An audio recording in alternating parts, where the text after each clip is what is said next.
Hello, it's me, Julian Greystoke. We're back in my darkened living room. It's darkened because it's really rainy outside, which you'd think would be kind of disappointing, but honestly, it's rain and not snow, and I'm here for that. It's supposed to snow tomorrow, though, because I live in Wisconsin. Today I have some really exciting news. I liked a book, finally! Whoa! I was starting to think that was impossible. I was starting to think that maybe I just didn't like books anymore. But then, this was so random. I was looking through a list of YouTuber books because I wanted to maybe find something to read for my next read-along, and I encountered this book. And I was like, you know what, that just sounds regular old interesting. I want to read that right now. And so I got it on Audible and loved it. It didn't quite get 5 stars from me, and we'll talk about that, but I just cannot express to you how excited I was to really just be like enjoying a book. So here's hoping this is a trend and we can continue, because even though me hating on books is fun and entertaining for all of you, every now and then I would like to, you know, enjoy one. So let's talk about the book called Blood Like Magic. I have failed to prepare to read the synopsis, so I'm going to do it on my phone. I think this is a bit of a newer book, which was kind of disappointing because that means that the sequel isn't out yet, and I already want to read the sequel. And also, it does not have like a ton of ratings on Goodreads, so like get out and read and rate this book. I mean, it has a lot compared to like what I have, but not to what a lot of books have, so get out there. I would be curious, maybe I'll find out while I'm editing, and Editing Me can put this in, whether this was a small press. I don't think this was self-published. Editing Julian here, doing as Filming Julian says and looking up the publishers of this book. It is not a small press. It is Margaret K. McElderry Books, which seems to be a subsidiary, offshoot, whatever, of Simon & Schuster. So it is one of the big names just by another name, because they have a ton of like little offshoots and stuff like that. So I'm sure this one does YA books. I'm seeing a lot of YA books on their website, so yes, it is not a small press. Because it is a very unusual book, and it doesn't strike me as the sort of book that would get picked up by one of the big names, because it does do a lot of things that I think the big names would kind of be afraid of. Let's read the blurb, and then we'll get down to talking about that sort of thing. It is kind of a long blurb. After years of waiting for her calling, a trial every witch must pass in order to come into their powers, the one thing Voya Thomas doesn't expect was to fail. When Voya's ancestor gives her an unprecedented second chance at completing her calling, she agrees, and then is horrified when her task is to kill her first love. And this time, failure means every Thomas witch will be stripped of their magic. Voya is determined to save her family's magic no matter the cost. The problem is, Voya has never been in love, so for her to succeed she must first find the perfect guy, and fast. Fortunately, a genetic matchmaking program has just hit the market. Her plan is to join the program, fall in love, and complete her task before the deadline. What she doesn't count on is being paired with the infuriating Luke. How could she fall in love with a guy who seemingly wants nothing to do with her? With mounting pressure from her family, Voya is caught between her morality and her duty to her bloodline. If she wants to save her heritage and Luke, she'll have to find something her ancestor wants more than blood. And in witchcraft, blood is everything. Okay, so let's get down to talking about this book. I'm gonna try to not have too many big spoilers, but there might be some smaller ones in here. I will label the video accordingly. You all know how I do this. This book gets right down to weeding out people who are not going to like this book. Blood is a big theme in the magic of this world, and yes, that includes menstrual blood. So if that bothers you, then don't read this book. Because it doesn't really come up too much later on, but the whole first chapter is like, her period starts and there's a whole blood ritual, and like if that bothers you, this book wants to make sure it's gotten rid of anybody who's gonna be like, ew, the weak can weed themselves out. Also, this book does front load what I guess many people might call wokeness. I don't view it that way, but some people will be like, oh, why are you putting so many gay and trans characters in your book? And this book, like, front loads that. I mean, the characters are still there throughout the book, but the beginning of the book is where you get, like, most of the exposition about it, and it's hit a lot harder in the beginning of the book. Again, I think to just weed out the weak. Weed out people who are gonna be like, ew, it's too woke. ew, it's too women-y. And quite frankly, those are two things that I like, so I was on board.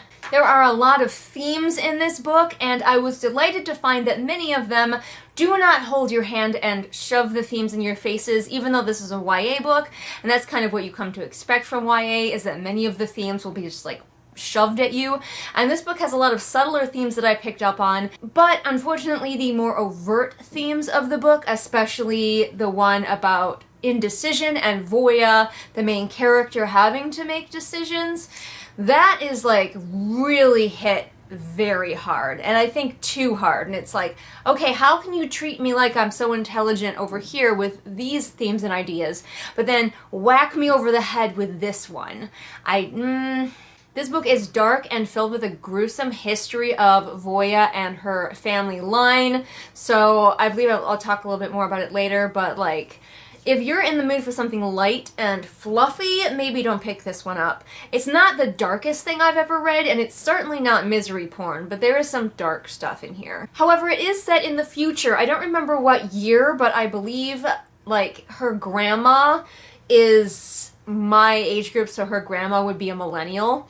And you get some of the future technology, a little bit of the future world, but the world is definitely not the focus of this book. It serves as a backdrop, so if you're not someone who needs a lot of world building in your futuristic world, then this is the book for you. If you want to get to know everything and all of the nitty-gritty and everything like that, not for you. While I will say this book does have other things to recommend it, the world building is light, but interesting. I do like what we did get to see. The implications aren't really explored yet, but maybe in book 2. There are definitely some things that are a little bit, The government has a lot of information about people and their genetics now, and pretty much everyone has gotten like some kind of genetic sequencing done to find out their predispositions toward medical issues or for other reasons, such as when Voya finds out who would be her perfect genetic match in Luke, that boy that she's pursuing. So you have that, and you also have that coupled with the themes of purity and magic,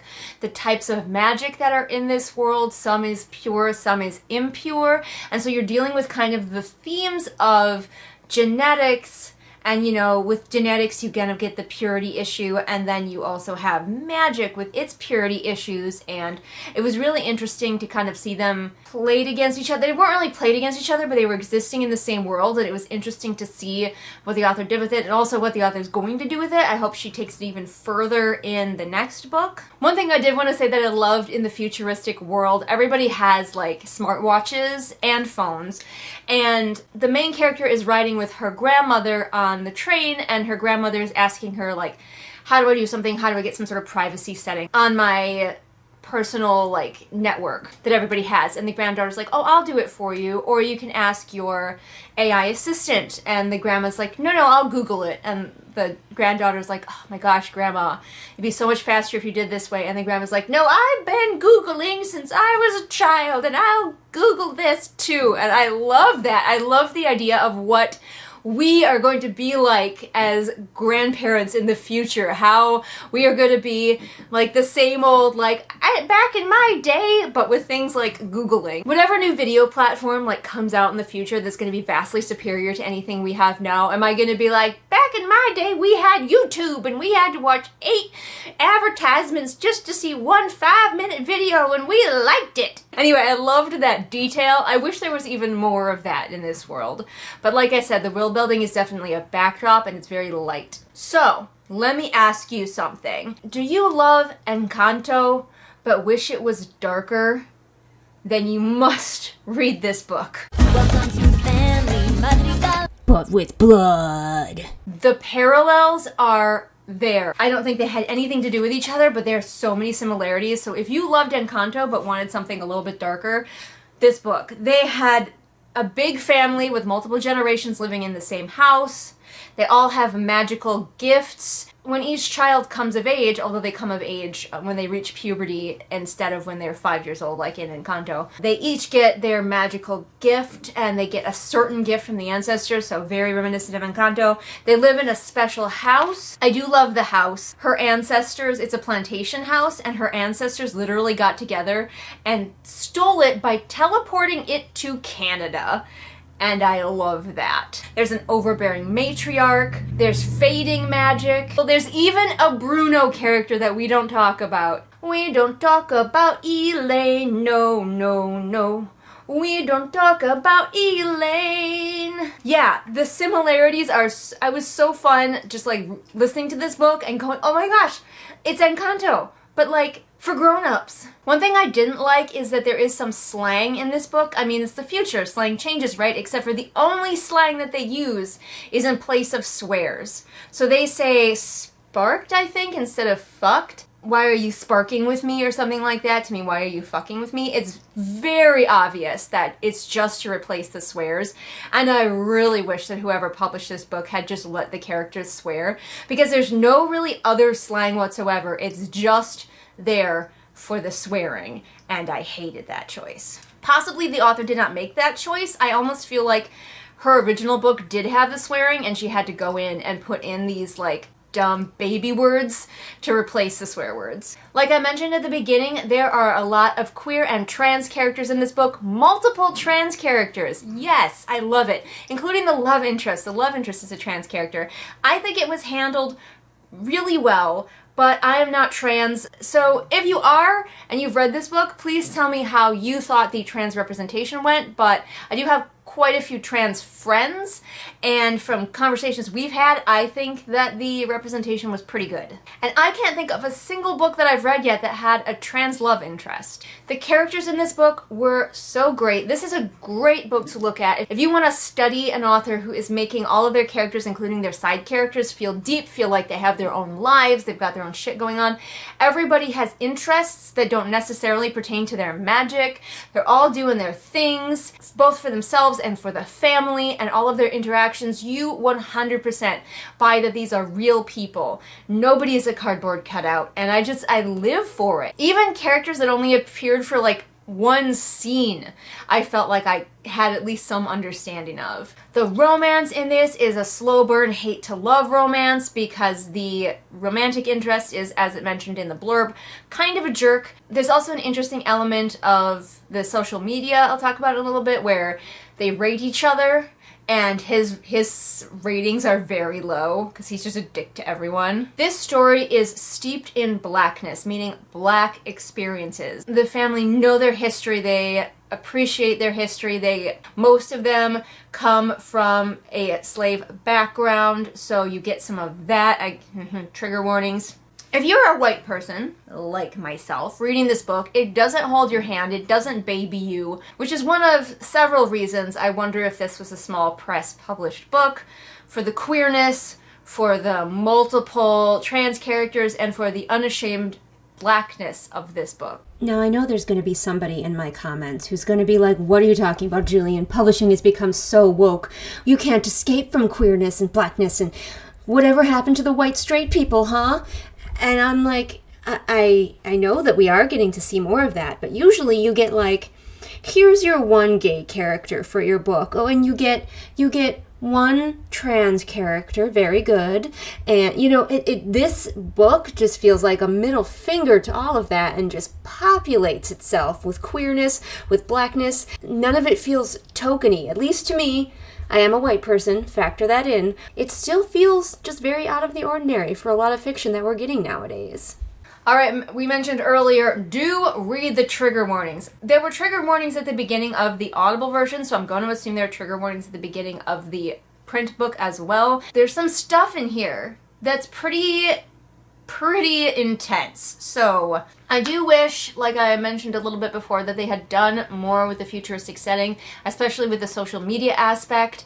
I would expect the future to lean even further towards social media, at least it seems like it would, and they do talk about like things on their feeds. Everybody has a personal like page on this feed that I assume is like some sort of big overarching social media that everybody has. People can rate you, you can post whatever you want. It's sort of like Instagram kind of a situation where it's mostly pictures, it seems like. And that's cool and all, but like the main character does not really do much with her feed, and that's fine, but we only sort of tangentially, like one of her cousins is a feed model, so I don't know whether that means she's a sex worker or not. We're just going to leave that alone. But that's really the only kind of mention I really feel like we get of the feeds being an integral part of everybody's life. And I would have liked it if the main character did spend a little bit more time on social media, maybe had a friend that she only knew through social media, just to kind of bring that world in a little bit more, that world building in. While I love this book, I only rated it 4 stars. I was ready, at least for much of it, to rate it 5, but by the end I was like, okay, this is a solid 4. Now 4 for me is still a really good score. 5 basically means it's an amazing book, I want to read it more than once, I want to own it, and I'm not quite there with this book. So let's talk about those reasons. This is nothing the book did wrong or could improve on. This is just my own taste. I don't really like contemporary fantasy, urban fantasy. I just don't like it. It's just not my jam. Even if it's set in the future. The beginning of this book is also very slow. I was kind of surprised how long it took us to get to her actual trial where she's supposed to get her gift and where she fails. It took a long time. You start out with her coming of age ceremony, and then it takes so many chapters to get to her trial and feel like getting the book moving. And that was weird to me, because usually young adult, they're by chapter 2, she should be having her, trial. But this book just took its sweet time, and I think while I do like a slow mover, it took a little bit too much time. Checking my watch, can we get to the actual trial now, please? This whole book is a bit of a slow mover, so if you don't like that in a story, you might want to give this one a miss. This one is not in a hurry, but as a result, you do get more developed characters. You do get more of a connection with the family, so it's kind of a trade-off. I would prefer to know the characters better versus have the book go plowing along at warp speed, but the beginning dragging was kind of a problem for me. And finally, the biggest reasons why this wasn't a 5-star is because once she gets her trial and she gets her task, immediately I guessed what the twist was going to be, or the main twist. There are a couple, but the main twist, I guessed it. And it's hinted at too, to the characters. And this big family of teenagers and adults, no one came up with this, and it drove me insane. I was just you've got this collection of characters that feel real and also feel intelligent, and yet nobody can figure out this situation. You want to smack every single one of them and be use your brain! This book took me a long time to read. Even though I was enjoying myself, I still had trouble picking it back up, and the main reason was thinking about, when I went to read it, how frustrated I was with the characters not figuring out this plot point, and knowing I was going to have to go back to that feeling of frustration even if I was enjoying every other element of the book. I really wish that the author had given the characters more credit and let them figure this out, because it feels so ridiculously obvious to me. Or at least try some more things. They are just all very literal. And one other small issue is that at the very end of the book, the main character makes a choice that made me go, huh. I didn't necessarily hate the choice, but I really hope that it's expanded upon in the second book. If it is just dropped and isn't a major plot point in book 2, I'm going to be really disappointed, because this was a very unexpected choice. It was an odd choice. It was a little bit of a convenient choice, but I was I'm willing to forgive the convenience. So I'm really hoping to see the repercussions for this choice in book 2. But that was it. Those were my thoughts on Blood Like Magic. But yeah, more people need to check out this book. I'm 100% gonna pick up the sequel. I was disappointed when I went on Goodreads and saw that it's not gonna be out until later this year. I was excuse me, this is the first sequel that I've wanted to read in a long time, and you're telling me it's not out yet? Usually by the time I get to a book, the sequels have been out for a million years. I'm never on time for anything. Don't forget as well that you can also support me on Patreon, where your donations go towards helping me self-publish books like The Wolf and the Hawk. And you can find me on all of my social media, links in the doobly-doo for ease of your clicking. And I will see all of you again next time with whatever it is I happen to be doing next time. Bye! Gallivant may not believe in you, but I do. I super believe in you, Tad Cooper. Rita, Deborah, Afra, Melissa, AC, Swamp Goblin Waifu, Sophia, Merween, Kit, Hidden Glade, Light Julie, Belle, Patrick, Anne Sophie, Ray, Shelby, Zaire, Jesper, Irene, Scribbling Cat, Savvy, Jenny, Amanda, Lisa, Sarah, and Lennox. Thanks for super believing in me, everyone.